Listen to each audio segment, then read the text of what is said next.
What's up, everyone? Welcome to the Smoking Tire Podcast. This episode is brought to you by Blue Driver. So your check engine light comes on, what do you do? Step 1, get yourself a Blue Driver Pro scan tool. Blue Driver can read all the computer systems in your vehicle, tell you what the problem is, and suggest solutions from a database of millions of ASE verified fixes. Then fix the problem yourself or head to the garage armed with knowledge. Either way, you're in control.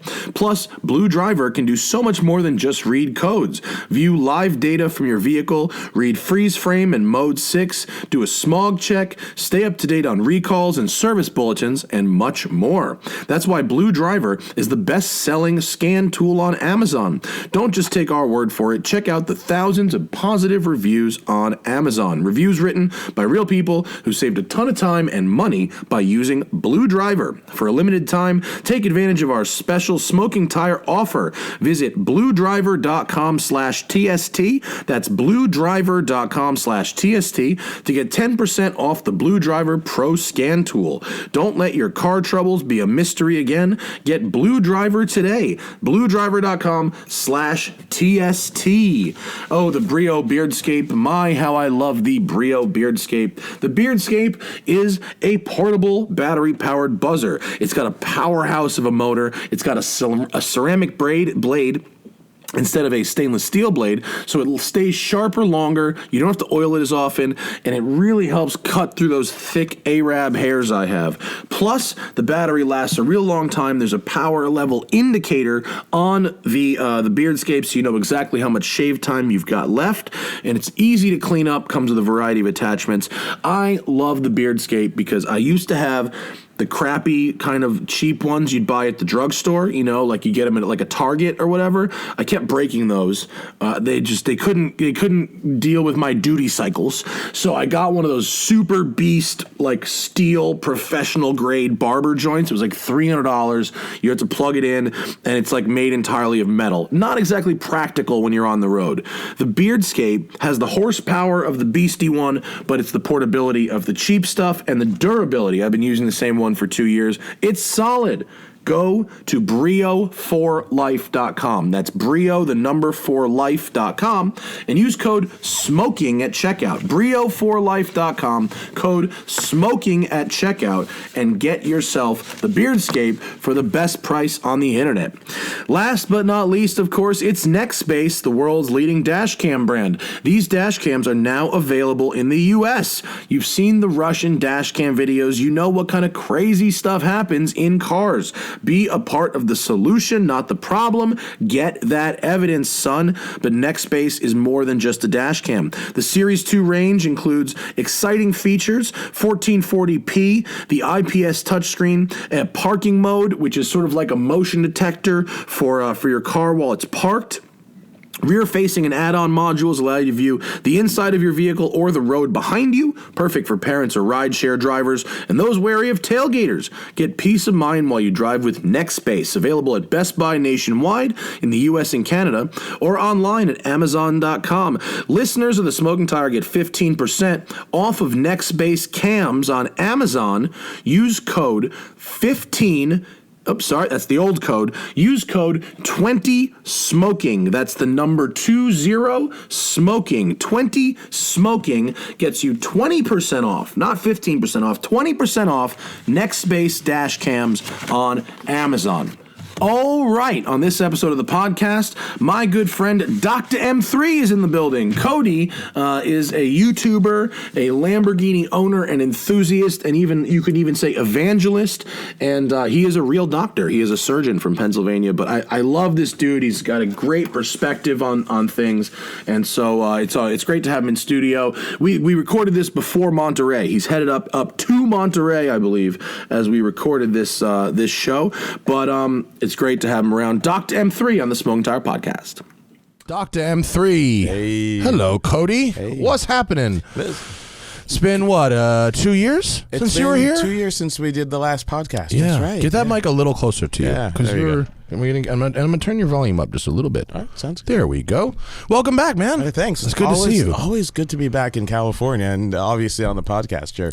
Dude, it's a crazy time in being like the week before that weekend before Pebble, right? Is just a fucking nutty time to be in LA. Tons of stuff going on. First of all, besides the traffic, but just car show after car show after car show, and like this is the prelude of what happens in Car Week, which is just another level altogether. Car Week is fucking crazy. And it's like, I think do you think, and I'm sure because you see this, you do a lot more traveling around to these events than I do now. Do you think the proliferation of the more mass-produced, more daily drivable, more usable supercar has like actually increased traffic in some of those events? No question about it. I mean, the thing about it is you don't, in the old days when you'd see one or two of these cars. Now, I mean, McLarens are everywhere. I mean, there was so many at that Sunset GT thing, bro. Yeah. There was like, the McLaren row is like 30 cars. Like, what'd you drive in? 570S. Which one? It's white. You can't really see it. It's white with a black roof. Yeah, it's the orange one, but it's got that extra stripe down the side. Did you know every single McLaren is MSO? They all are. Well, yeah. I mean, so what's the point? No. I think that the best thing about modern supercars is that they're kind of regular cars. Yeah. When I get them as press cars, I'm not rolling like you in that doctor money, but when I get them as press cars, I just use them as a car. I don't think about, it's hot outside, so I shouldn't turn the AC on, or the fucking clutch might over. I don't think about that.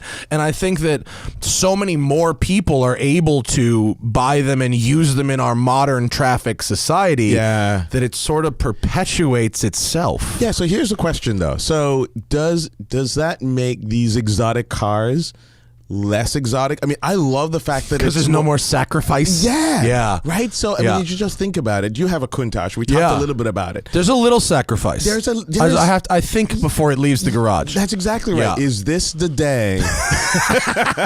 Well, I don't know. I say to myself, like, when I'm driving it, the car has, since I've owned it, it's never acted up. It's never done anything. It had like a wire came unsoldered and it took a crap once, but after we fixed that, like I've got like 4,000 knockwood trouble-free miles on the car. I start it, I drive it, it's fine, AC works. It's never given me any indication that it's gonna fuck up. It's cool, it's fine.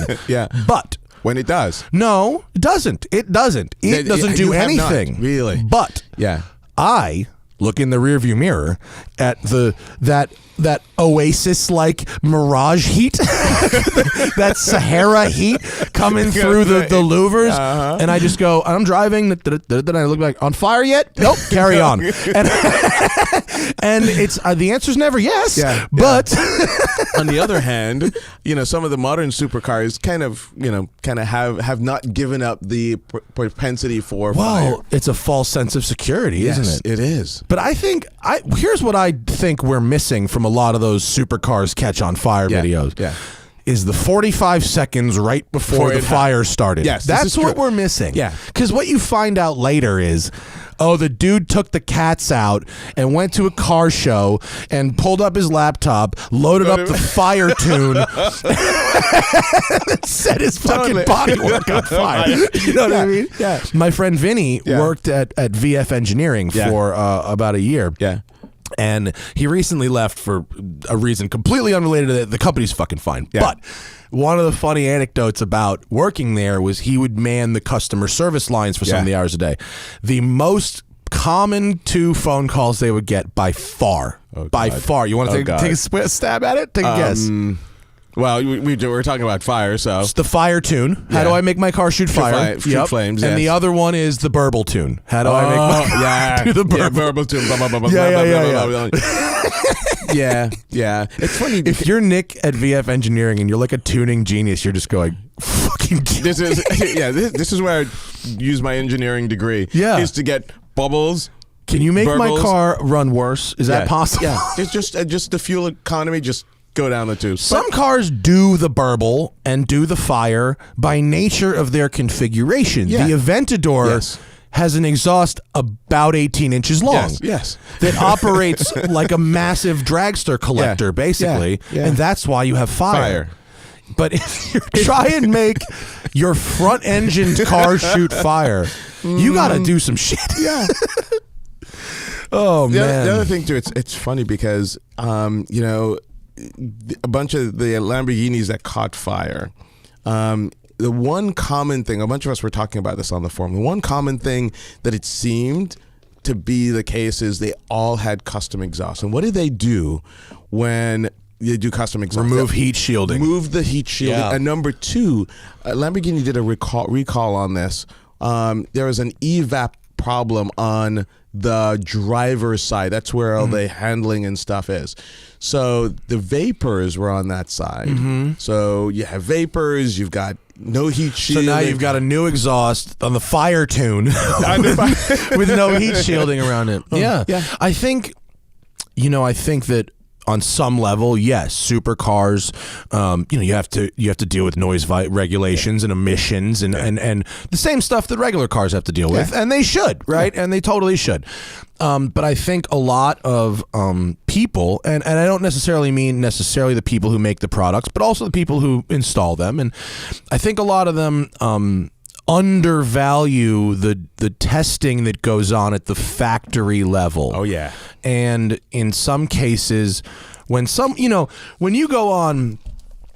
you hear about someone who's modified their car and gained 20 or 30 horsepower with an exhaust or whatever, and then you go on a press launch for the next version of that car, and you think of all the things the manufacturer did to gain that 20 horsepower, you go, well, we changed the size of the valve springs and we changed the cam duration and the tune and we did it, and you go, what the guy that just did the exhaust, where did the other end of the seesaw go? Yeah, exactly. Because tuning is always about, it's give and take. Nothing's free. It's physics, right? It's balanced. Yeah. Yeah. So tuning it's possible. Manufacturers definitely like leave something on the table, and if you're willing to stretch them limits, but at a certain point, it's like no, that heat shield is there because ours caught on fire too. Exactly. And we learned that lesson, so you don't have to. You fucking idiot. What do you think happens with an insurance claim in that kind of scenario? I bet that's a bad situation to be in. I guarantee it is, and I think more and more insurance companies probably have gotten smart to this stuff, or smarter anyway. But do they? Some of these guys are idiots anyway. So do they really know? There's some in every community. Yeah. You know what I mean? Fortunately, our community, usually they set themselves on fire. It's and then actually post that, so that becomes a viral video. Right. There you go. It's all about the views. Why I'm never buying another mid-engine car. What? I'm sorry. So you're from Pittsburgh. Yeah. Pittsburgh, right? It's Pittsburgh, yeah. And, originally from New York, but Pittsburgh is... You have the East Coast mentality. Yeah. But I follow you on the gram, and it seems like you're coming out here more and more frequently. Docta M3 on the gram. Follow him, as well as Twitter and YouTube. Thank you. And wait, and then also you have... what's the other website? Supercars Personified. Yeah, that's that one too. Yeah. Tell me about that. So that one it's just an extension of Docta M3. It's really more focused. It's actually I gotta ditch this M3 label fucking quick. I haven't had an M3 since 2005. But I'm looking for one. I'm looking for E46. There are two M3s that I'd love. Ride that wave, brother. Yeah, well, but the problem is you can't find them. They're all modified shit. Yeah. This is why EAG is EAG. Yeah, this is because now those folks who only wanted 911s 10 years ago are like, oh shit. It seems like there's so many of these cars until you try and find one. Them. Totally. So the really E46 stock in nice shape, hard to find. Yep. And it's even worse for me because I have a very specific combination I'm looking for. Good fucking luck. Yeah. What do you got? You're going to ruin it by telling everybody? Well, maybe somebody will find it. Maybe someone has got one. Yeah, all right. What do you got? Red or cinnamon interior. And exterior You're describing this inside out. Interior first. Is that the highest priority? That is the highest priority, right? And then the exterior color can be white. So alpine white with red is the ultimate. Is this rarity or just your personal aesthetic? Just my personal aesthetic. White over red is dope. That's a dope combo. Yeah. So the other exterior colors, interlagos blue, do silver gray metallic. Actually, I had one before, which was silver gray metallic with red, but it was a convertible. I really want the coupe. 46s are a little jiggly in the convertible department. Well, yes, I know. Any 4-seat convertible, really. Yeah, I mean, even if you drive, and I can't speak to the newest one, but like a last generation, like even like a Bentley GT. I mean, you can't spend enough money. Yes, you can. Rolls-Royce Dawn. Really? Have you ever driven a Dawn? No, I've not. Bro! Is it serious? It's not even driving. It's sailing. Well, it's yachting. Yacht. It's yachting. And you drive it underhand. It's got the nub. Yeah, the nubs are on the bottom. It's the fucking tits. You got to have a go in one. All right. You're the kind of guy who could hook that up. You have people. Yeah. But it's one of those things though. So I think about some of those cars. The Dawn is a different story, where you ought to be driven. No. The Dawn it's only got two doors, man. Yeah, I know. You cruise yourself. No, I'm just saying some of those the Bentleys and the Rolls. I like being driven too. Yeah. But driving a Dawn, because I like boats and I like sailing. That's really it's as close as you get on land to what it's like to actually drive a boat. I've driven like a lot of boats, big boats, small boats, sailboats. This is the Dawn and the Phantom are as close as you. Cool. The Phantom is pretty. The best value in luxury is like a 2010 Phantom. Like 115, 120 grand. Wow. Virtually indistinguishable from the brand new car. Yeah. The shit. Engineered by BMW. And just the best. Sales. And dude, and carpets fucking this thick. The shag carpets. Yeah, they're like Tempur-Pedic carpets. It's the fucking jam. Wait, what's your other BMW though? I'd love to have an E30. Oh yeah. You and everybody else. Fucking 325s are like 25 G's on Bring a Trailer right now. That's incredible and crazy how at one point, I mean, the E30s have always been, and I mean, they're just going up and up and up. But same deal. M3s, clean ones. You know. So those are the two cars. I prefer a 325 IS to an M3 actually. Really? For just a regular street driven car. I like the torque a little more. Yeah. But I've been talking like incessantly on this show about doing an S54 swapped sedan, E30 sedan. Ooh, that'd be pretty good. Yeah, that to me is really kind of super sleepery. Yeah. And you get a slightly longer wheelbase, so it gets a little less twitchy than the coupe. But E30s are part of, because as we get into the 80s and 90s, now you can drive the car almost every day. Yeah. It's not even really much of a sacrifice to drive something like that. That's true. You know, you get an air conditioner that works. It starts most of the time. And they're simple, and the right kind of size, but also like solid feeling, and quality. Same thing with the 911. Yeah, I mean, and I look at the design. I mean, and you just look at it and you go, wow. I mean, you ever seen one parked next to like a modern M3? Oh, that's fucking hilarious. You look at the two and you're like, these two are related. Let me see if I just Google E30 versus F80. Yeah. I bet we see. Oh yeah, here we go. Difference. Oh yeah, there you go. The first one. Yeah, no, is it Oh, it's more drastic if you just go to the nose. Oh my God, yeah. Wow, it might be worse with 911s. The 911, you've seen that picture, I imagine, of the all lined up. Yeah, the generations. Yeah, you can see how. I mean, the lines are still there, but the size. They've just they managed to fight physics pretty good. The new 911s are apparently ridiculously fast. Wait, is Porsche 911? What is it? Size comparison chart. Yeah, that's probably it. That's the back. Wait, there's one from Porsche that's really that you see laid out, lined up. Like, no, that's not the right scale. Damn it! Oh, this pretty much does it though. This. Oh my God, it's so different. Wait, hang on. This is fucking crazy how big a difference that is.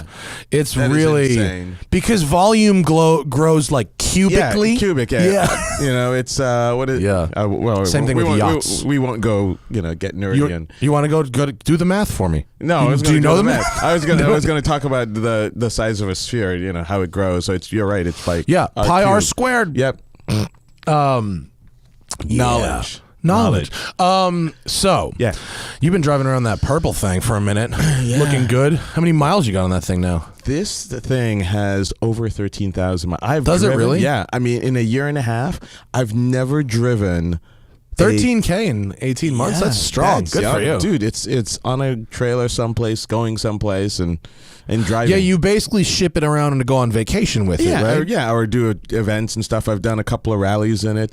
I've got the bucket seats, which is but you're insane. Little. Yeah, I know. But do you have a little pillow? My co-pilot has a pillow.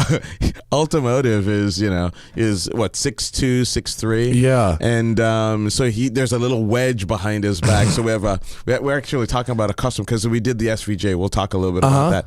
The SVJ also has the sports bucket seats, and we did some canyon runs. Yeah, these seats are amazing for that. Yeah, they're highly functional. They're highly functional, but I mean, when you're putting around town, you're just like more when you're getting in and out of the car and you've got to climb over that hard sill. Yes. Wait, let me get a picture of the SVJ seat. Because it's really like a fucking torture device. These are the luxury seats. Where's the bucket? I mean, actually, yeah, sport bucket. Yeah, these are the sports bucket seats. All right.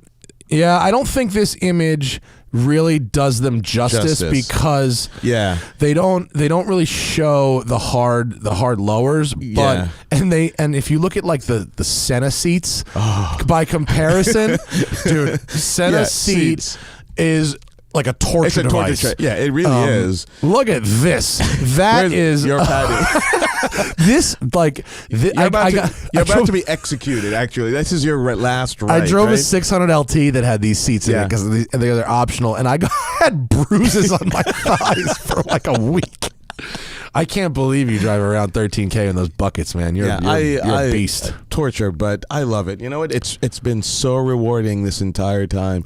Honestly, I imagine it works properly, right? And it does. You don't have an issue? This is my third Huracan, and of the bunch, so I had the coupe, the Spider, and this. And actually, at one point, I had all three, and I wasn't driving the other two. And that's kind of why I said it was time to go. This is the car, and it's really rewarding to drive this thing. I think I messed up our aspect ratio, folks, and I apologize for that, and I'm going to fix it.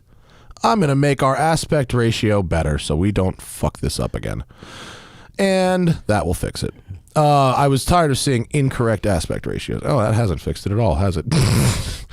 Oh, boy, it might just be a day like that. This is what happens at 10 a.m. producing. Hey. So, but you said, didn't you have 3 Lambos at the same time last time you were in here? Yeah. Do you still have 3 Lambos? No, I've downsized. Okay, so you rolled the other 2 into SVJ money? Yes. Okay, cool. Yeah. So that's what's coming. So you got rid of the regular Aventador. No, I had an anniversary. I had an anniversary, and I'm keeping that one. Okay. It's an anniversary Roadster, so it's the green one. Oh, yeah, so all right. that stays permanently. The SVJ is supposed to be another permanent one, but don't make predictions like this. Haven't you learned to not call things fucking permanent yet? Yeah, but you know what? It's wish. If you will it, maybe it'll just stay that way. Someone's always just waiting for people to like. I mean, I don't know about you, but me anyway.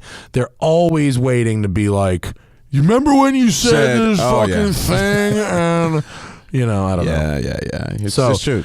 So the green one is quote permanent. Yeah. Purple is daily driver. And so there was the red coupe. Oh, okay. And then there was a red Huracan coupe. Yeah, right? red Huracan coupe and the blue Spider. And those are yeah, I drove. You drove blue Spider. I have decided after spending a week with Performante Spider that I can't do Huracan Spiders. I mean, that 4 inches of leg room that they take away. Yeah. God, I was fucked for a week after that thing. Yeah. I mean, I don't care how nice it drives. It's just uncomfortable. I had to go in the Evo. Huracan Evo. What do you think? Oh, it's fucking great. Yeah. I mean, 4-wheel steer on that car works really, really well. Yeah. It's the same system they use in Porsche. Yeah. Oh, no, it is. It's made by Bosch. Yeah. Everybody uses it. It's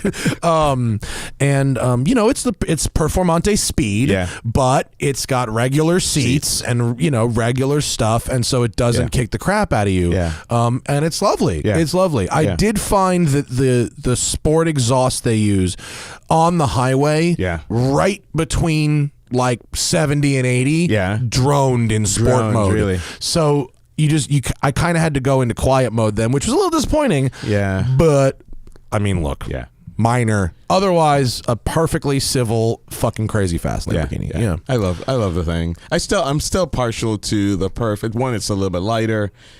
because of all the Alcantara and all the weight reduction stuff they did.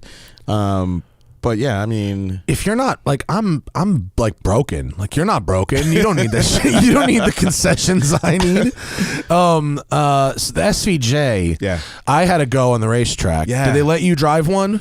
We drove one on the streets of Sant'Agata Bolognese. Oh yeah, yeah. From the factory. From the factory. They have a factory demo. That was freaking crazy. I mean, they wouldn't even like. I drove one on a fucking F1 circuit. What's the one? I saw that. Estoril. Yeah, Estoril. I saw that video. I mean, it was 175 miles an hour down the front straight over and over. It was just nuts. It is freaking fast. And it sounds mad. Oh, it's like an F1 race. Yeah. And when at the press launch, they had 3-4 of them going by together. Yeah. You know, it was like, meow, meow, meow. It was like, fuck. On my Instagram, if you scroll back like a year, you'll see it.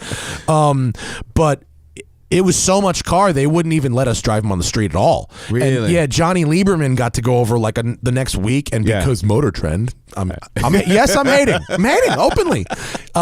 He got to drive on the street, and he just texted me, dude, with like 19 U's. And on the street, it's got to be because the size, the sensory overload. It's got to be just so intimidating on the street. It was crazy. And not only that, so we're in Italy, in this small little town. The streets are even smaller. And we get this crazy Italian test driver, Alberto. He's like a slightly younger version of Valentino Balboni. Oh, yeah. But Valentino's nuts. But just as mad. And he tells us, I know all the police. He speaks no English, by the way. Just one sentence. Just I know all the police. And speed limit 60, 70 kilometers an hour. I'll say this. We're keeping foreign country, dude. Whatever. No dates. Yeah, I went to like 225 automotive. Alex was headed up to about 250 or something like that. 250K? Yeah, 250K following Alberto. The craziest in Oh my God, you're doing a lead follow on the street with one of these guys? Yeah. Just Italy is fucking lawlessness. They don't give a fuck. It's like Europe's Florida. Yeah. Well, yeah. Well, the thing about it is, Lamborghini doesn't have a test track, right? Like Ferrari. So what do? Well, they don't build race cars, right? They only build road cars. Yeah, exactly. Our test track is the alley behind the factory. Yeah. Go. Well, there was a story from Valentino. Yeah. Because he's like homies with Ferretti now. Yeah. You know what I mean? Yeah. Like the fact that Ferretti and Valentino they hang out. They don't just hang out at car events like we hang out. Like he has dinner at their house. It's so fucking weird. Oh my God. But he was telling me that he had the Valentino loop. The loop, right? Back in which you probably heard about. Yeah. Oh, yeah. And he bragged that it was like the shittiest tarmac ever. The roads are, and that's why the older cars ride really well. And my car, like my Lambo, rides so well. It rides like a fucking Cadillac. It's this pre-Nürburgring 15-inch wheels, 55 series. The car rides amazing on the 405. It's fucking awesome. And I go, and I tell Valentino, like, Countach rides so good. He's like, yes, the road we tested him on was fucking shit. So Valentino, he is the man. So do you know what his gig is right now?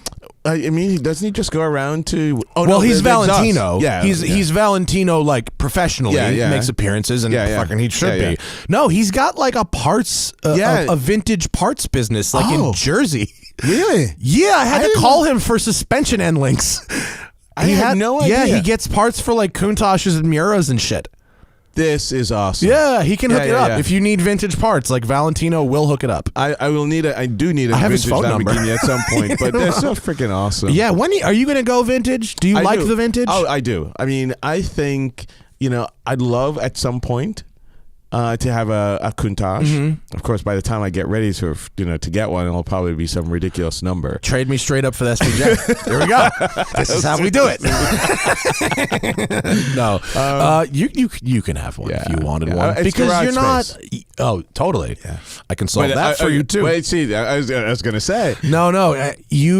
I believe, and I think you probably do too, that a Countach is an appreciating asset at this point. So if you've got room for it, for me, the pattern is company comes out with first SUV. Yeah. instantly buy all their old shit. Yeah. From when they were pure. That's what you want. Yeah. So you came to LA last week? Yeah. Middle of last week.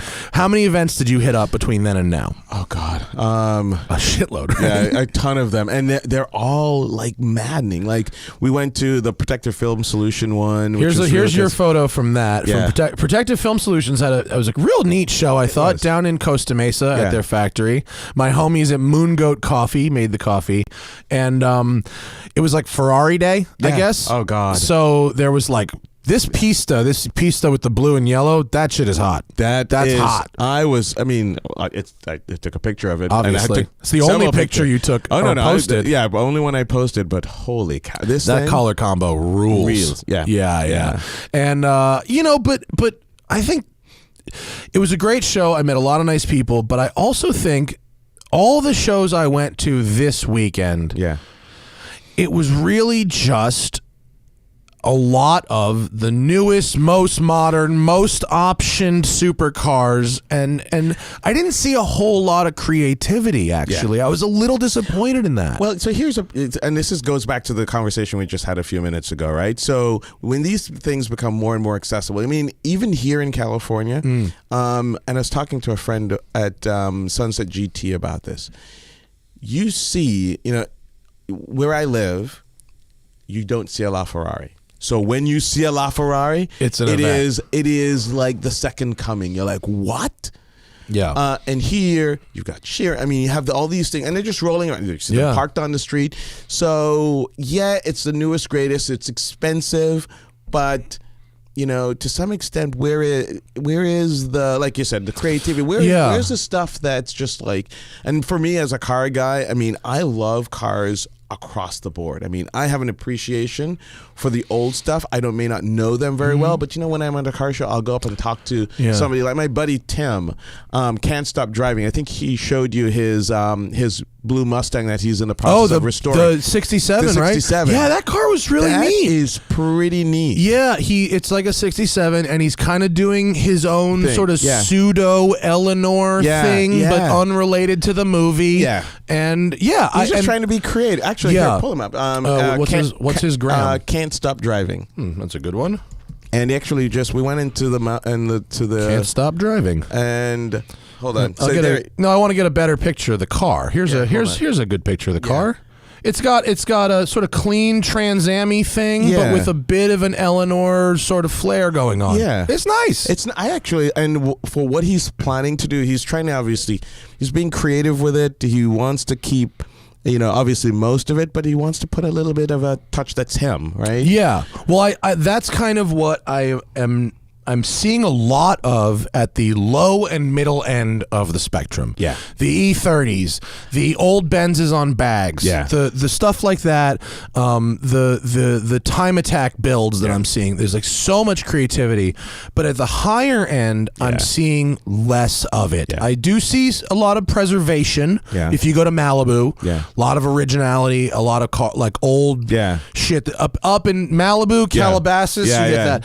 Beverly Hills, it's fucking Skittles McLarens for days. Yeah. And I think, I'm not trying to shit on these people. I appreciate why anybody would want to buy a 600 LT or something like that. Something also that's a little bit more reliable, maybe. Well, right? If you live in the city and you want something you can use, I can see why you would want something modern. And I'm not going to be like, everyone just like this.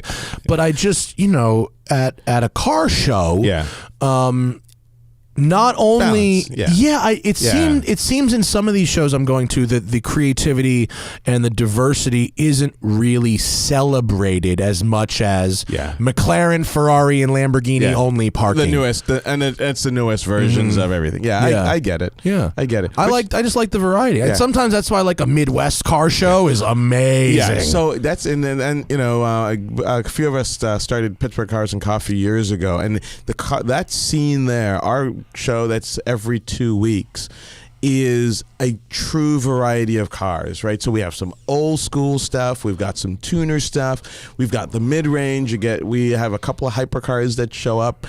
And then we have the supercars. And these folks, I mean, we all mingle. It's we actually have this rule, no chairs are allowed. So it forces you, because what do you, in Midwest, some of these car shows, what do you have? You know, these guys show up, they pull out their lounge chair, they sit behind the car, and they never move. And of course, people, when they come by, they don't want to, you know, they feel a little intimidated, but if there are no chairs. Well, you've made a camp. Yeah, exactly. you have made a camp. And I'm happy to see that the fucking sock hop, you know, lawn chair is around here anyway. That's pretty much dying. Yeah. But what I'm sort of longing for is people in my age bracket buying, and I see it at Radwood and shit, but I don't see it at the mainstream car shows where a guy who's 40 buys a Testarossa. Yeah. You know what I mean? Yeah. That guy's going for an LT, or that guy's going for a Huracan or something like that. I feel. But you know what, though? Here's a problem. I'm going to put it this way, which is what I think is the issue, right? So this even our generation now, right? We look at this stuff, and where do we go to get information on it, right? We go to YouTube. Us. They go to they go to us. Yeah. And what are we present? So to some extent, it's on us as YouTubers or as the folks in social media or whatever, you know, to start presenting the value of these cars. Why? You know, every McLaren that you look at today, every Lamborghini, Ferrari, Porsche, they're rooted in something. Yes. And going back and say, hey guys, here is the reason, here's the value for this car. Here's why a Testarossa, which is, you know, still relative to, here's why a 348 is a great car to have. And here are the problems or challenges with it, but you know? Well, I just think I think there's this sort of division in between this sort of enthusiast who really longs for something analog and who does appreciate that, and then the guy who wants the newest, flashiest, you know, most and fastest. And I think that people are starting to appreciate the idea that analog cars are or more rewarding. Like a 350, if you showed me a working 355 GTB 6-speed with brand new tires on it, and a 488, right, showroom fresh, I'll take the 355. Yeah. You know what I mean? Even if I could afford both. You know what I mean? Because having driven a 355, you got to be going like $150 to be really be up, you know, doing that. 720 is like, you've been in a 720 ever? Yeah. That's a fucking missile. It is fast. but you know, it's not the rewarding kind of fizziness that you get from it suffers. Click. It suffers from the GTR effect, right? GTR started it for sure. GTR took us there. It's good. It's fast. It's reliable. It gets there. But it's a little numb. I mean, once you get over the sensation of, oh my God, this is so incredibly fast. And we're talking, of course, numb by comparison to a very specific echelon of the best analog cars in the compared to a lot of things. I'm not trying to snob my way out of a McLaren. Believe me. Go watch my fucking videos. 720 rules. It is fast. But I don't crave it. You know what I mean? I gotta appreciate that Countach. Like I could have got a 720 like for that kind of money. I could have used for sure but but the fizz I get with the Countach, that car is ridiculous. Yeah, and anywhere you go with it, you're the king. Yeah, you win because you don't see that. First of all, and the old ones. At PFS, there's 4 Koenigseggs. Right, 2 Paganis, 2 double Sennas, 2 Ford GTs, and 1 Countach. Yeah, there's always only one. King, man. There's never 2. King of the show. You rolled in. I was like, well, I wasn't there when you rolled in. When I rolled in, you were already parked up. I beat you by like 5 minutes. And I was like, oh yeah. That's what people say. Yeah, that thing is. Yeah. Again, big wing. So I don't know if we talked about this the last time. How, from the factory. The old without the wing, and I personally love the wing. There's some people like it depends how old you are. I think it's a direct age tie-in. If you're an 80s kid, you like the wing. If you are more of a 70s purist, if you got impressioned on that car, I didn't get the Countach impressioned on me until it had a wing. And so for me it balances out the look more. I agree. You know where it came from, right? It came from Cannonball Run. Yeah, exactly. For those who don't know this, tell the story, actually. Countach wing is not functional. Never was. Anything but. It's basically the same part as you got on a Pantera GTS. Yep. And the Countach 5000S, 1981, when they were filming the Cannonball Run, they wanted to do something a little extra, so they put a wing on their unwinged Countach, and they also put a wing on the front. Yes. The fwing. The fwing, yeah. Let me get up. I'll get a picture for you. Cannonball Countach. It is freaking. That story is amazing. Yeah. Oh, here we go. Here's the picture we're looking for. Yep. With fwing, fwing intact. And so this was a movie prop car. Yes. And so after the movie came out, people started calling Lamborghini and asking for wings. And they were like, I don't know what you're talking about, bro. We don't make no wings. That's an anniversary. And they were like, well, somebody at the factory said, boss, maybe we should make some wings. And they start making wings, and now the car has wings. And I mean, doesn't do anything. It's aesthetics, and I think it looks cool. I wouldn't want one that doesn't have a wing. People that are older than me like the pure look, and I get it. But yeah, wings. Yay, wings. I think I see you in a Diablo. You seem like a Diablo guy. Roadster. Yeah. No Roadster? No, I like the 6.0, the VT. I mean, they're the jam. They are. There's just something. You ever drive one? No, actually, I was with Rob Dom. Actually, I got a ride in his. His is nice. His is freaking nice. The 6.0, for those who don't know, is the end of the Diablo range. Again, I'm sorry about our aspect ratio in the video. Like I can't do a show and fucking fix it right now. It'll be fixed for the next show. I'm sorry. Audi bought Lamborghini, and before they could come out with their first fully redesigned model, which was going to be the Mercy, they gave a little bit of love to the Diablo, and they made it really work properly. Yeah, it actually, that's the version and I think aesthetically speaking, I love this is the version. Do you like the end of the range or the beginning of the range? When a new car comes out, do you buy that first one, or do you wait till the dope version at the end? Not necessarily. Having said that, I'll tell you my story about how I got into the Aventador in just a little bit. But, sometimes it's like the same, and maybe we'll talk a little bit about the C8. I know you've talked about this before, but it's like the first version of anything. I mean, you either love being on the cutting edge, or I say bleeding edge, where you're just going to deal with... Bleeding edge is actually a better term than cutting edge. Yeah, it's really... And from a surgeon, it carries more weight. Exactly. Literally on the bleeding edge. And you just have to accept that, there are going to be gremlins, all this stuff. Yeah. And it's cool. I don't do it because I want to be bragging as I got the first blah, blah, blah. You know how many people tell me they got the first of... They come up with it. I got the first one delivered in Kansas City. In my neighborhood. Yeah, you had that for a week, and then another one got delivered, and then it doesn't... It's the same thing with a C5, the Mark V, Supra and stuff. It's, people are paying... They're asking for. I don't know if they're actually paying. But I saw $100K. 50 grand. Yeah, 50 grand over stickered. Like, what are you thinking? I think that desire to be the only guy or the first guy or whatever with one is very fucking real, man. I think that's a real motivator at a certain level, especially of wealth, where the real difference no longer matters, and it really bothers me that even exists as a state, but it does. It does. And yeah. Well, I mean, separate the suckers from their money. Yeah. I can go all consumer advice and be like, don't give that fucking dealer a dime. But if they can find one guy that's willing to do it, then the price was right, wasn't it? Isn't it fucked up that if you find one guy, if it was an individual, and someone you'd be like, America.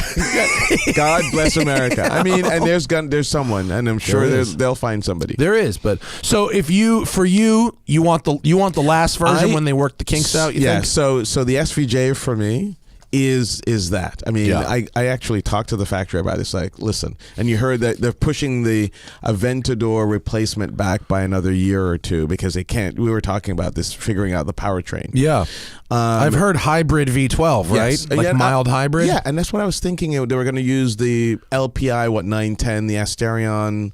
You have lost me already. What the fuck are you talking about? So look up Asterion. This was Asterion.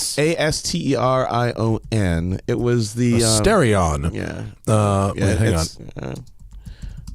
Let's see if Lamborghini Asterion. This is a concept. This was the concept. Oh, this thing. Yeah. Oh, okay. Cool. Remember when did this run? No. Yeah, it did. Fuck out of here. When they came out with this thing, this was Lamborghini saying, "Oh, we had the hypercars, right? We had the P1, we had the LaFerrari, and we had the Porsche 918." And like a year later, Lamborghini's like, "We have a hybrid too." Yeah. And this is the LPI. Bro, they should build this. This is fire. Yeah, this looks fucking they've great. already said they're not going to build it. This for the became the powertrain. Urus, right? Yeah. Well, no. Actually. Isn't this a 4-door? This looks like no. This looks like 4 doors. It's a 2-door. It is. It is a 2-door. It's a weird it's body a type. hybridized V12.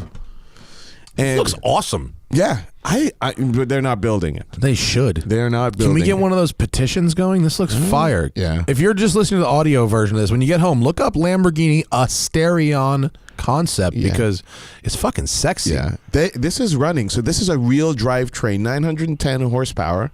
So it's an LPI 910. And so I thought this is what they're going to put in. But, Porsche, actually, I guess Porsche/Audi hasn't signed off, or VW hasn't signed off on it yet.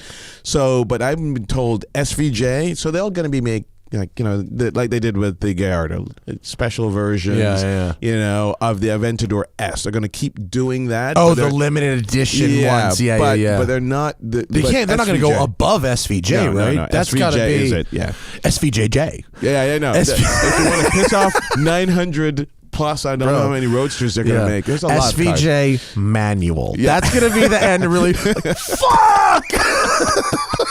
I mean, you know how they're talking about storming Area 51? Yeah.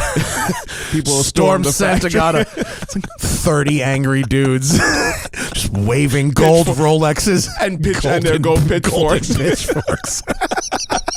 Yeah. Smashing windows with briefcases of cash. Hell. Oh my god. But it's called the Yeezy Army. Yeah. I saw a lot of Yeezys yesterday. Oh, you see that? Sunset GT. When did that become I mean, it's been a thing, I guess, for a while, but I still haven't. You ever put a pair on? No. No. Dude, it is the perfect athletic shoe for laying on a couch. I mean, if you aren't doing anything remotely athletic, it is the shoe for you. So then all you need to do is to be photographed in something that is obviously expensive. That's it. Yep. Yeah. Yep.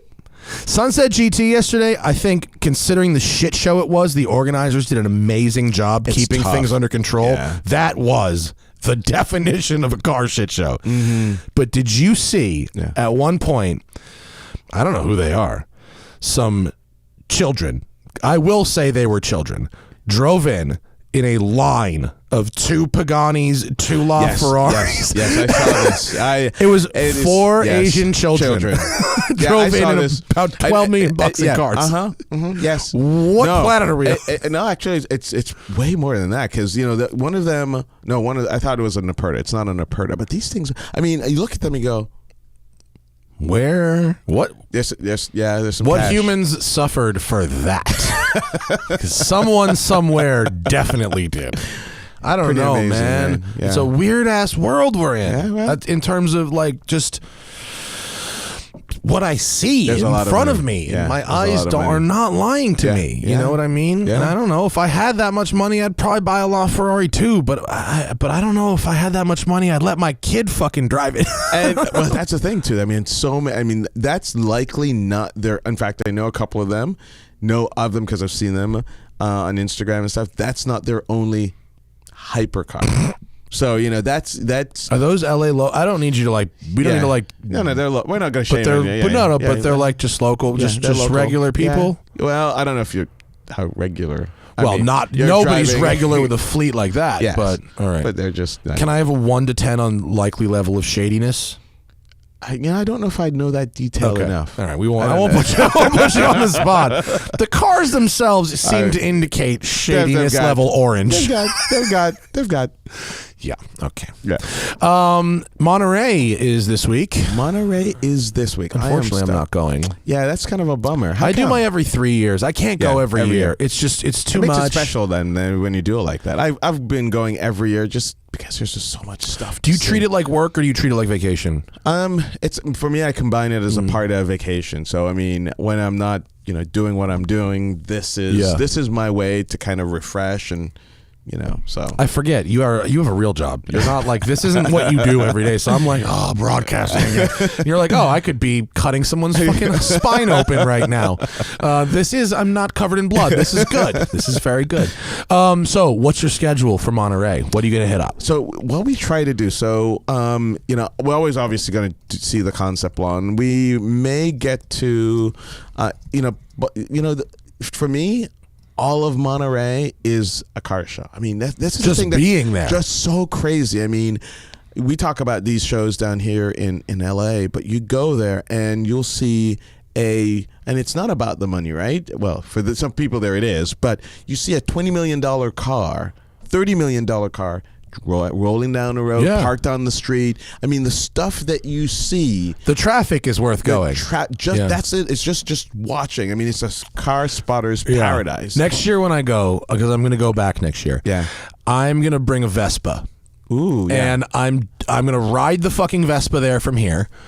I love scooters. Yeah. I'm completely shameless about my love for scooters. 325 miles. Yeah, but have you seen the new Vespa GTS 300? It goes 110 miles an hour. You're going to have to show me. I don't associate Vespas with speed, but okay. No, this one, I rode this one, and it goes, I mean, it looks like a regular Vespa. Nothing special. It's a little bigger physically. It's probably like 10% bigger than the Vespa that you're thinking of. Yeah. So that you have a little more knee and leg room, and the wheels are slightly bigger, but it's a 300 and it goes 100 miles an hour. It's like a motorcycle. It's like as fast as a motorcycle. Yeah. One single speed, regular hydraulic brakes, and I seriously am going to buy one in the next year. If you do that, I challenge you. You need to vlog I'll take this. your challenge. You need to vlog this all the way to Monterey. It's like an 8-hour video. Well, I mean, I would make a video of it, and more importantly, what I really want to do is. Like we just said, the best thing about Monterey is the traffic, but the worst thing is that you're fucking sitting in traffic. In a Vespa, you're moving through the traffic. This is true. So you can experience the traffic as an actual spectacle and see all the traffic. Because I don't just want to see the traffic around me. Yeah, that GTO was there 5 minutes ago. Hey, and guess what? So I'm going to do it in a Vespa. Smart. Yeah. Okay. Yeah. Yeah. That's my move. I have a Yamaha 125 now, but in the next 12 months, I'm trading up to a Vespa 300. I had no idea that they could get that fast. They're expensive new too. That's like an $8,000 scooter. Really? New. Yeah, you buy them used for like $4. Okay. But yeah. It rules. I recommend that. All right. Okay, I'm so looking forward to that. I have this massive calendar of events, which you can go to pebblebeachconcourse.net. Oh yeah. And it's not complete, of course, but what's your schedule look like? So my schedule is, again, we try to keep it open, right? So there are a couple of things we have to definitely hit. So we're going to hit Concept Lawn on Sunday. Yeah. That's part of the concourse itself. Yeah, exactly. This year we're not doing quail. Last year we were in quail. We may kind of finagle our way in. Maybe we'll see what happens. I'm so embarrassed of how much I love the quail. It is just so the oysters. It's so ostentatious. It's funny. We were joking yesterday. It's probably the only place where you can get, like this ridiculous gourmet sort of, high class food on one side, and next is, basic old Chinese next to it. Yeah. It is. But it's all good. It's so strange and amazing. And I like on one, it's because 5 minutes ago I was like, fuck these rich people, and now I'm like, caviar. You know what I mean? It's like I'm not better than that. Yeah, I'm not. yeah. I wish I was better than that. I'm not better than that. So let me ask you this. So when you go, because obviously a part of this, a concourse and this sort of stuff, is to dress in the time period. Do you do that? Period dress? Yes. No, see, here's what happens. Yeah. My least comfortable state is sweaty. Yeah. If I'm sweaty, oh my God, I want to run and hide in a corner. Yeah. I feel so, I don't know what it is. I guess I grew up fat and I always like associated sweatiness and fat and and it's really just like traumatizing to me to be sweaty in public when I'm not like at the gym, right? Yeah. And so for me, it's all about keeping cool and keeping calm. Yeah. So I have like max cool undershirts I fuck with, and then it's all linen. Yeah. Full linen. Yeah. Full time. Yeah. That's it. Yeah. I have a seersucker jacket that I have for the Sunday, but that's it. Other than that, it's full linen. Yeah. You listen, it's not me. I mean, and it's one of the reasons why I probably don't move in the Ferrari circles as much is the outfits? Yeah, I just don't. We had a joke at the car show the other day that a rich person is wearing $3,000 sweatpants and Yeezys, and a wealthy person is wearing a shirt with the name of a hospital on it that he fucking donated the wing for. You know what I mean? You don't have to find it says like Children's Presbyterian on a shitty Hanes t-shirt. Yeah. That guy's worth $10 billion. Yeah, that's so true. What do you do? What is your night plan? You crown and anchor it? You go to the Crown and Anchor in Monterey? That's my jam. No, what Alex and I do, and usually we have a bunch of folks that we kind of just roll around and kind of, it's weird. It's, we try not to set too much stuff. So here's my problem, right? Especially on vacation. If we make it too regimented, it's like, I got to go here. And that's not what this is about. We'll hear people say, oh, you want to go to this? I hear about this. Let's go to dinner here. And so we make it as fluid as possible. I mean, there are some highlights of things we want to hit. You doing any auctions? We don't have anything planned. We may do one this year. Have you ever got a bidder's pass? No, I've You should. Really? Do it 1 year. Yeah. Get bidder's passes to like Gooding, RM, Meekum, and Russo. Yeah. If for no other reason, then they will send you their catalogs for the rest of your life. Really? Yep. I got bidder's passes 1 year. Every year, I get every catalog for every auction these companies do. All the stuff. Printed, mailed to my house. They're like coffee table books. Yeah, sign up for 1 year. And you get treated way fucking better with a bidder's pass than with a media pass. Yeah. All right. Yeah. Good advice. You are exactly the person that can make that happen. Yeah. Yeah. Okay. They got to look at your shit a little bit. they don't fuck around. Okay. What do you have? I really like the auctions. I think the auctions are kind of fun. And they get a good like energy going on. Yeah. The dude who's RM's auctioneer has a really good sense of humor too. Yeah, and it's really fun to bounce from one to the other. Like you go to RM or Gooding, it's like the 1947 sister liters, 2 liter V8 and won the Le Mans class 16 times. And you go across the street and it's like Good old boy. It's a 1948 Woody. It's just like right across the street. It's just so funny. Yeah, man. You get in a house? Is that how you do it? Yes, we do a house. We're in Carmel by the Sea. It's the way to do it. You have to do it early though. I mean, we start looking essentially like December, way early. Yeah. And sometimes, actually, the smart thing, by the way, anybody who's interested in going to Monterey, the thing to do is to find the house, like we do on Airbnb, before the owners realize it's car week. And so you lock in the rate. And then like a month later they go, oh, dude. Yeah. We could. That's very good. Yeah. So that's very the way to do it. Very good. Now, this SVJ. Oh boy. What the suspense you've been building up about the color? Yeah. Because we had a conversation on the phone after I drove SVJ, and you were like, we talked about a few different colors. Yeah. And I will brag and say that you did show me the rendering of the actual color. Yeah. It is awesome. Yeah. What is your paint to sample mindset? So, one of the things I try to do, right? It's like anybody else. No, I'm good. What we try to do here is to make these things unique, right? You want to make these cars reflect your personality, reflect, whatever it is. And so every car that we've put together, Purple Monterey, by the way, Alex took 4 years to convince me to do a purple Lamborghini and to do the Really? It doesn't seem out of character for you or the brand. Well, no, but it's just, it's just like, is that, because there are a bunch of different colors, right? There's the 30th anniversary. That's the Barney purple? Yeah. That's kind of like my Cassis Red. Yeah, it's a little bit of that grape soda lipstick. Yeah, exactly. Yeah. So for the SVJ, the decision is Purple Monte is such a crazy car. How do we do something they're making 900 of these freaking cars? Because I'm doing the coupe. How do we make it just? They're doing a Roadster too. They're doing a Roadster too.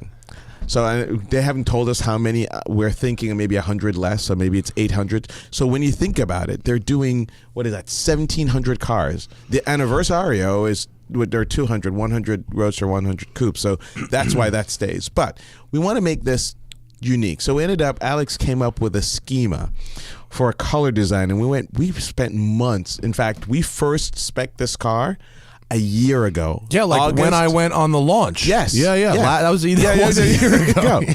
And it's evolved, but we settled on this design in like October. And so we've been going back and forth. This car has so much ad personam in it. And again, I'm not going to... You've seen the render. I have, yeah, it's cool. What we're asking them to do, they've really never done on a car before. So it's taking them time, and it's going to be a lot of labor, actually, to kind of make this thing happen. So I was hoping we'd have when is the thing? How long are you building this suspense for? I am hoping, well, actually, we wanted this thing, ideally, for Monterey. It ain't going to happen, obviously. Next Monterey. And you know this. Exactly. You know, Lamborghini, July, August, and December, nothing happens in Italy. Nothing. And you don't ever want to buy an Italian car with a September build date, because they all forgot how to do their jobs while they were drinking all that wine. For 2 freaking months. So right now, it looks like we're on target maybe for the end of the year. Or early next year is probably delivery. So is there a fucking SVJ sitting somewhere in primer just waiting for someone to figure this thing out? I have I assume that they've got, they've got this. The last VIN by accident. That would be freaking awesome. I mean, that would be crazy. It would. I mean, I don't want to wait that long though. I mean, it's at the end of the day, it's just paint, right? It's just paint. It is just paint. It's time and technique. No, I know, but they just need they need a guy who can do the thing you need them to do. Yes. Like, that's it. That's it. This is true. This is because the rest of the stuff. I mean, there's can lots you of stuff. Literally walk a guy over there from here? There's a couple guys I can think of that can do that. That probably can do it and do it what we want. The funny thing is, when Alex and I and our dealer, Lambo 954, Abe from Lamborghini Broward, awesome guy, by the way. We went there. They actually had a sample. They actually painted on a piece of aluminum or whatever. Yeah, on the side of a car, on the side of an Aventador, to show us full scale what this thing would look like. Wait, they painted a fucking car? Not a whole car. They painted a door? More than a door. Where the thing does the thing? Where the thing does the thing. On an actual car. On an actual Aventador. And then what, did they take it back and paint over it again? I don't know. I mean, or did they sell a car with one weird door? That's very extreme. That is, well, that's what this build represents. Wow. It's Jesus Christ. We weren't expecting that. We were just like, because when I did that, were you at the beginning? Were you like, oh, this is it. Here's the rendering. Here's what I want. They're just gonna do it, and now you're like, come on. Yeah, I thought they were gonna sit just like a 8.5 by 11 or 14-bit. They're gonna show me this is what it looks like. With a flatbed rolled up, were you like, hang on a minute. You roll this thing out in the sun. That's so crazy. Oh, it is insane. So I'm excited to see it. I'm stoked. In person, it should be rad. Yes. It's going to be very, very cool. Yeah, it's going to be awesome. I think it's going to be about 10 years before you have a coach-built Lamborghini. I think your next... Yeah. I think it's about 10 years, you're going to be tired of the SVJ, and you're going to have one of those crazy... coach built things that most people think is heinous. Yeah. But you're going to be like, yeah. It's going to be like a F-16 cockpit where you're the driver and you actually sit behind the passenger who's in front of you, and just fucking terrifying. Like, what the hell is that? Yeah. A couple of questions from the folks on the YouTubes. Let's see. If you got something, get in the super chat real quick with us live. Onofre B says, spark plugs in the exhaust for flames. Rice or nice? I don't think that's rice. I think that's like old 50s hot rodder. Yeah, actually, this is we're talking about YouTube gem, right? Gold is, and it was done out here in California. Bub Rub and Little Sis. You remember that video with Bub Rub? The whistles go whoop whoop. Yeah. You gotta wake up early in the morning to make breakfast. It's that whoop whoop. No, that whoop whoop. Yes, Bub Rub and the whistle tips. And the whistle tip. So that's Oakland. That was Oakland, California. That was Oakland. That's right. That was Oakland. Yeah, there was a follow up with Bub Rub. No, I wasn't that big of a fan of the show Tosh.0. Oh yeah, I know that show. But he had a segment called like Internet Redemption or something like that. Internet Redemption. And I remember he did that. an Internet Redemption with Bub Rub. No, and it's fucking hilarious. I'll go look it up. It's so funny. It's like it's basically like a Pimp My Ride. Yeah, where they take his like Jetta that has a fucking whistle tip on it. No, still. You're kidding me. Yeah, and they put him in like a Hummer H2. It's silly and dumb. I but have to see that. There was a Bub Rub redemption. Yeah. So, but the spark plugs and the exhaust, if you go to like the Woodward Dream Cruise or whatever, you see a dude in a 50s Merc, and the exhaust will be like these cans. Like, you seen these? The big cans. Yeah. And it's a fucking actual flamethrower. Like, it's a proper, I bet, a flamethrower exhaust. I mean, you're gonna exhaust. Here you go. Yeah, there's plenty of images of a flamethrower exhaust, and this is basically it. Vintage. And some of these things shoot, oh my god, fucking gantic fire. And that's real flames. That is a propane totally torch dumping exhaust with a spark plug actually in the exhaust. Yeah. Oh, I've never seen. You never seen that shit? Never seen it. Go to the Woodward Dream Cruise. You'll see that. Oh my god! And you can hear him priming it too. It's like click, click, boom. Sometimes it'll be children like singed. It'll be all airbrushed on the back of the trunk. Stand back 50 feet. Yeah, with the flames on the side of the vehicle too. Yeah, no, I don't think it's right. I think if you actually install a proper flamethrower. Points. I agree. Everybody likes to see a flame. Mateo says, thoughts or experiences with the outgoing S8. Presumably he means the Audi S8. You ever drive one? I've driven an Audi S8, not the most recent one. So he's asking about the outgoing one. Yeah, the twin turbo one.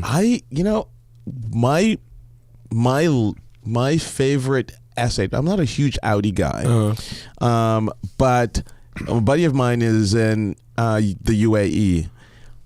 They have the V10. That thing is that's one ridiculous. Generation back. One generation back. That is the one to get. And it's a good looking car. It is an awesome looking car. I think that's going to be I actually think the V10 is more reliable than the 4.2 V8, which was in the turbo. A8. No, that was in the regular A8. My dad had the regular A8. And it was kind of a piece of shit. But the V10 one is pretty. It is pretty. It has a fucking Lambo engine in it. Sounds good.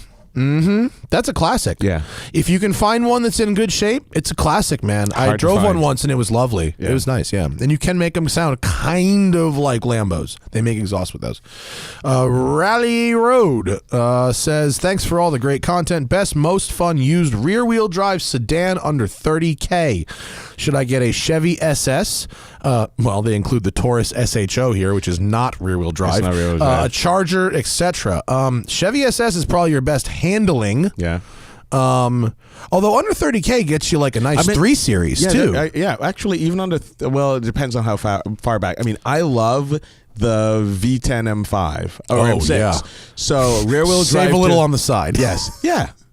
That's a good call. If you are a glutton for punishment. Yeah, well, yeah. If you can find it, they also have them had the M5s anyway. You could find M6s in manual. Mm-hmm. The problem is, since that transmission, that engine was never originally mated to that transmission, they're kind of weird.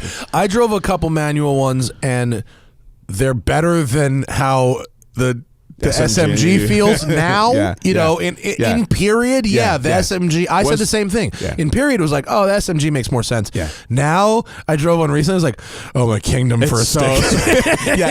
It is slow, relatively speaking. Yeah. The SSs are awesome too. Yeah. And you got any number of BMW 3 Series to work with as well. I mean, 30K gets you an M3. A lot. Yeah, you get you an M3. A high mile one, it gets you an M3. E92. Yes.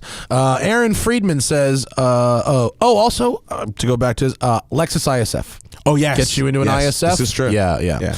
Aaron Friedman says, for the doc, how did you choose your name? You're one of the few reasons I've wanted an M car since I discovered you on YouTube. So there you go, M3. It's got M3 in there. Pretty on the nose, I have to say. It's one of my favorite cars, BMW M's. So you got it right there. If you could go back and give yourself a new name, knowing where you are now, what would you make your new name? You know, I have no idea. Well, you did supercars personified, so maybe you'd probably do that. But all that in and of itself almost makes it sounds like it's all about supercars. And if you watch the channel and stuff, you'll see it's more than just supercars. Maybe sports cars personified. Sports cars. Yeah, there you go. I may have to go rebrand. Yeah. Gotta go no. rebrand. I feel you, but yeah, it's an interesting question. Like I am super proud of the name, The Smoking Tire. Like, that's the fact that I was able to sit down and write out terrible names for 6 months, which I did. I wrote lists and lists of terrible names until I came up with that, and then it was available. I was like,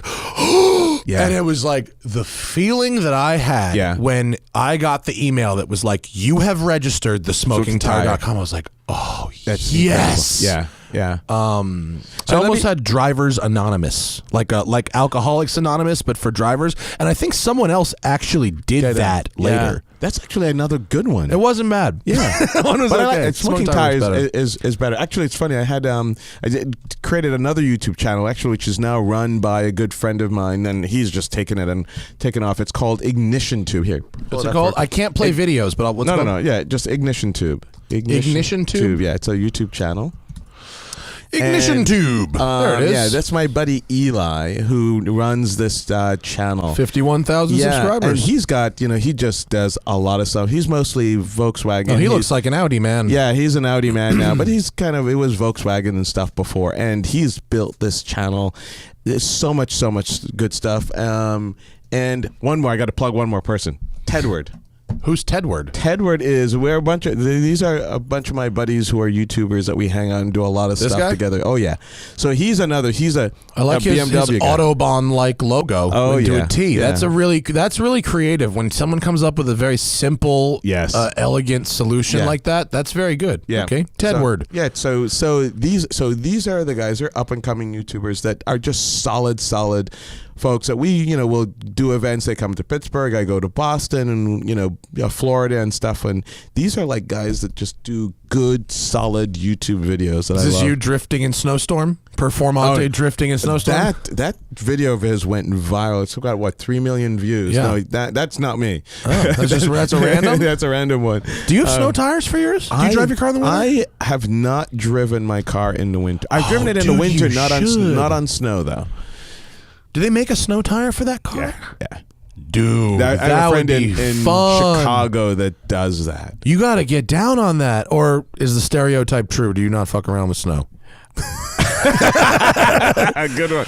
No, I mean, listen, I drove an F10 M5 in the snow, and uphill and all on snow tires. On snow tires, great, right? It is awesome. Cars in the snow on snow tires are the fucking awesome. jam. Especially if you can find places where you can just go nuts. My 911 Safari on snow tires are the best. Yeah.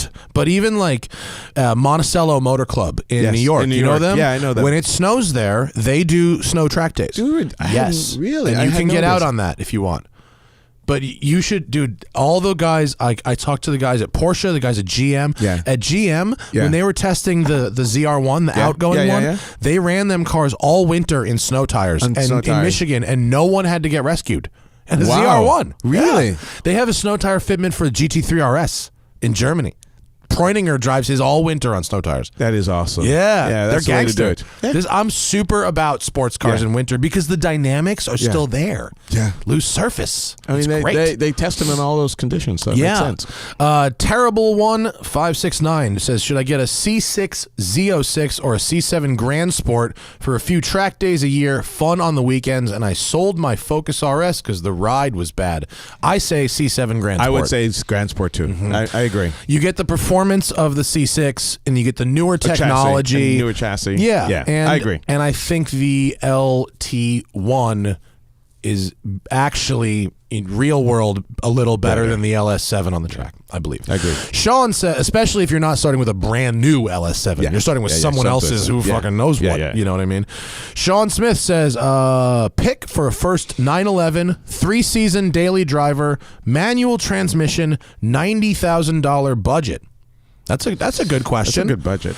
It's a lot of money too. He's got a lot of room to play there.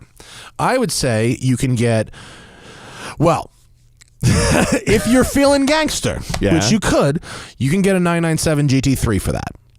And you can drive that in 3 seasons if you have the right tires. This is true. You can also get a 997 GTS, which is basically the GT3 engine with a softer suspension. Yeah. You can also get a 991 GTS, which would be lovely. And it's the 7-speed instead of the 6-speed, but it's a great car. You could also get any used turbocharged 9912 Carrera, which are great. Great. And a couple little parts, but Tim Barisha from BBI was in here. He's working on a kit for that new Porsche 3-liter twin turbo motor. Huge power. Really? Like 5 parts, like 500-600 horsepower. Wow. Stock bottom end. They all use the same. Yeah. So you can crank the shit out of these things. It's like intercoolers, hot side turbo upgrade, exhaust, software. Done. It's so easy. Isn't that amazing though?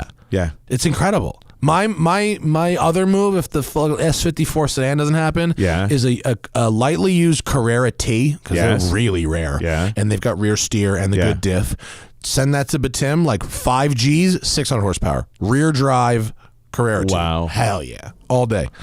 So I would do that. I think manual, look at a Carrera GTS or one of the new turbocharged ones if you can, or a 997 GTS. Jesse Carmichael says, what up, my boy Cody? You know that fool? Yeah, I know Jesse. He's from Toronto area. All right. He's also another YouTuber. Oh, Canada. Yeah, he says, thanks for the inspiration on growing the channel. That's a self-plug. Okay, he worked it in there. Well, yeah. 458 Nate says, what newer Ferrari would you get? Car and spec. Newer Ferrari. So I know Nate. Nate's from like Ohio, and so Nate is all about Ferraris. I'm not into the turbo Ferraris. I just don't. So the 458, I had one. That's what I would go. They're Speciale. lovely. I just can't get into. Doesn't do it for you? No, they sound terrible. Okay, I'll say it. They don't sound terrible. I just don't. Terrible? Well, they're not terrible. Stretch it that bad. Okay, terrible. Right. So maybe I'm illustrating my bias, but they're not, comparatively speaking, compared to the NA engines. Yeah. I mean, it's missing something. They're fast. I can see that.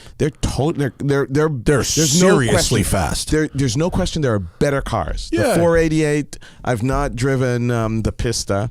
I haven't either. It looks nice. It does look nice, and I'm sure it's like it goes like balls. But I get it. I like the sound. So you'd get a 458? I do a Speciale. In fact, I was looking for a Speciale, and I was like, no, I don't have the garage room. SVJ takes priority right now, so that's how it is. I would get a if I could afford it, if it existed, I would get a manual 599.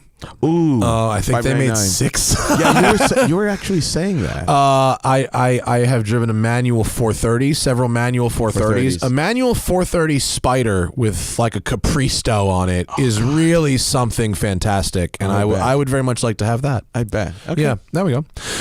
James, I may get. I'm always thinking about like what's next, because the Safari is really fun to daily. Yeah, but I know I'm not going to daily it forever, but I'm not going to sell it. But I don't really want to use it in traffic all the time, so I maybe want something a little lighter clutch. Yeah. So I'm thinking about maybe trying to daily for a year a 328 GTS. Ooh, if I can find one. The clutches are really light on those, actually. And especially in the LA area, trying to get around with a manual like that. Just the Porsche is such a great city car in so many ways, but the clutch is really heavy, and it's making my legs kind of tired in traffic. Jamie McNeil says, a re-ask. Sorry, I'm shopping for an $18,000 996 Carrera 2 manual or a $28,000 997.1 manual. Which would you do given these numbers? I don't know. I'm going That's a really low number for either of those cars. So the real question is, why are they that cheap? Yeah, you got a history. You must have a history. I'd rather own a 997, period. Okay, if we take money out of it. Than a 996. Than a 996. I would. So if that's the question, I'd rather, even at those prices, more money. Is the 997 worth $10,000 more? Yeah. Assuming all things being equal, yes. However, those are cheap, and I don't fucking know why. So you're going to want to find that out a little bit more. Yeah, yeah. The best money that Jamie can spend is a $300 PPI, 1,000%. And it's funny. That really makes sense. People, I don't know why more people don't do it. Everybody spreads the tip. Yeah. Nobody takes it. Yes, exactly. Yeah, seriously. Yeah, I having almost been fucked. Yeah, and having been kind of fucked. Yeah. I'd spend the money, and also if it allows you to look at cars not near you, because you can send somebody to go look. Yeah, my 911 I bought in San Francisco. I sent Sharkworks up there to go look at it, and it worked out great. And if you end up doing a PPI on a car and not buying it, then it's really the best $300 you ever spent. Oh yeah, because you'll find stuff and your car doesn't show up, and you're like, yeah. Dude, my homie Larry Casilla, I know. He wanted to buy a GT3, and he had a PPI done, and it showed a crack in the block. The engine block, not only was it cracked, and was not disclosed. It had been welded back together. Oh, great. And I bet that wasn't in the ad. Yeah. Well, Eddie X, another YouTuber, just he got an RS7, went down to the dealer. This is how bad it got. He tells the story on his channel. Gets down there, wires the money and everything, gets there, looks at the car, finds out there's paint issues, and then it turns like it had out been crashed. Yeah, turns out the car's been crashed, and this is an Audi dealer. Yeah. So went through this hoopla. Basically, I'm not taking this car. This is a crashed car. And went through this. This was a used car or a new car? This was a used car, but it was CPO. Oh yeah, and it was represented. 400-point inspection. Yeah, exactly. And that wasn't disclosed. Yeah, that sucks. That's fucked up. Yeah. Hey, PPIs, man. Yeah. Last two. Oh, Stitch wants us to shout out his Blizzax and his Miata, and it was like an old school rear-wheel drive Escort. There you go. Sports cars in winter. JR14 says, I met you when you came to New York City a couple years ago. Oh, you should see what the Mark 7 GTI looks like now. I'll be in Ohio and Pittsburgh on the 23rd to 25th. 25th. Okay, come to Cars and Coffee in Pittsburgh. Cars and Coffee Pittsburgh. Yeah, what do you want to plug before we get out of here? Cars and Coffee Pittsburgh. Cars and Coffee Pittsburgh. Porsche Kid is our president. Where did your... I went away from your Instagram. I can't find it now. The Cars and Coffee in Pittsburgh is crazy. It's a good show, good people. Cliff LaShawn, Porsche Kid is his name, is our president, and runs a good show. We also have a charity event. We do a bunch of these each year. It's called the Hangar Party. You should come to the Hangar Party. It's September 7th. I think I told you about this. I need to go to Pittsburgh so fucking badly. Alex Roy is now doing some stuff there. I've been promising like multiple Pittsburgh people that I would come to like the historic Grand Prix they do. Is it at the same time? No, Grand Prix was a month ago. Next year. Of course. I should plan it like 6 months at a time. I was there once. It was so nice. Yeah. It's a nice place. It really is an awesome place. And it's transformed. I mean, people think of it as old burnt out steel. It is. Uber, the self-driving car, that's the epicenter of it. They stole... No, they're testing there, right? Yeah, they stole Carnegie Mellon's entire... you'd hear about these desert UAVs, where these challenges... Oh, like DARPA shit? Yeah, exactly. Yeah. It's CMU's, that's research department. Uber literally hired the entire department away from CMU into Uber, and that's how they got their autonomous vehicle program started. Yeah. It's good for students. Yeah. I almost went to Carnegie Mellon. I got in there. Yeah. I'm glad I didn't. Not because of Pittsburgh, but because it turns out I fucking hated engineering. Yeah. And if I was stuck at Carnegie Mellon, that might have been a problem. Because I was not there, I was able to do other things. All the other things. Yeah. Cool, man. Thanks for coming by. Yeah, it's always good to see you. Same here. Have fun in Pebble. Thanks. I'm sorry I won't be with you. Are you doing that? What's Shackelford's new show? They're not. They can't do supercars on Cannery Row. Oh, it's called Exotics. Exotics on Broadway. On Broadway, on right? Broadway, Yeah. I felt so bad for whoever fucked that up for them. Yeah. For Amy and Johnny, who were doing a good job. It was incredible. It quickly became in like 3 years the largest car show in Car Week. And then people fuck it up as they do. That's the problem with anything. Nothing good can last. Yeah. Docta M3, thank you, sir. That's awesome. You to have be an here, open man. invite. The chair is always here when you come Thanks, back. man. I appreciate it. Before you leave, we should go across the street and I can show you West Side Collector Car Storage. It's right. It's 100 yards from here. Perfect. If you have a car in LA, you need to keep it somewhere. I know the struggle. I built the solution. West Side Collector Car Storage. I'll give you the website. It's westsidecollectorcarstorage.com. And you can find us in Playa Vista, California, opening in October. 130 car indoor storage. Hit me up, matt@thesmokingtire.com or matt@westsidecollectorcarstorage.com if you want to get in. This rendering I'm showing is not the final colors. I have an updated colors, but you know the drill. This is awesome. It's going to be fucking cool. I'm going to show you in person. Mind blown. And you open in October, right? October 15. Excellent. Yeah. I may actually have to come back. Do you have a grand opening? I am, and we're so close to LAX that what you could do is if you could literally leave a car with me for the summer and just fly in. We have free airport pickup. I'll come get you. Did you see my Delica? My airport shuttle? No, let's see. Dude, I bought this for my wife, but it's going to be the airport shuttle. It's a 91 Mitsubishi Delica Exceed Star Wagon Turbo D. I don't think I've ever seen that car. It's a Japanese minivan. And it's the kind of thing that would pick you up from the airport like in Thailand. Yeah. And it has 40,000 kilometers on it. Oh, wow. So it's down at 1552 getting wheels right now. And then and then it's going to be my airport shuttle. That is awesome. Yeah, so that's the deal. It's going to be very fun. Man. Thank you. It looks awesome. Yeah, come. Just leave a car with us for next summer. Then you don't have to worry about shipping it around. Yeah. All right, that's our show. The Smoking Tire Podcast is powered by Shout Engine. Get your own damn podcast at shoutengine.com. It's easy. All you need is a microphone, a connection to the internet, and ideally something to say. Good day, folks.